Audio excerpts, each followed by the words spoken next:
VTSV Auto, what's going on, guys? We back at you live, coming at you with some new footage. I think this part 99 on the floor pan. We took another floor pan out of a car. The customer brought it to us. His floor pan was horrible. We replaced it with the braces. If you remember, to get the floor pan out, we had to cut the support braces here. Red, lift that piece up for me right there. Let me see that. So this is what's actually here at the bottom of the support off of the door.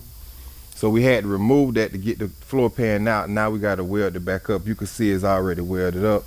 We showed you earlier all of the, even though he brought us a floor pan, some of the areas still had rust in it. So this area here had rust pinholes, so he cut it out. If you remember, he cut that piece out, welded in new metal.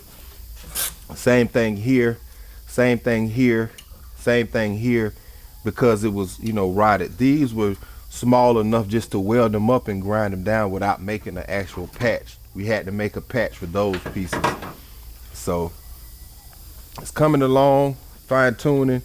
If you have a floor pan, if you're red, if you're surfacing, if you're trying to, change out your floor pan, it's good to make sure you get a 100% rust-free floor pan to where you can avoid additional work like this going into it to repair the little areas, because now it's like a floor pan that's in your car that got minor work that needs to be done. We couldn't put it in and leave it like that. We had to fix those minor imperfections. But if you get a better floor pan, that could just save you a little time, and you wouldn't have to come up 2/3 of the way. You could remove the whole floor pan out from the weld line like it is from the factory up here, besides coming up, because this part of the old floor pan was bad.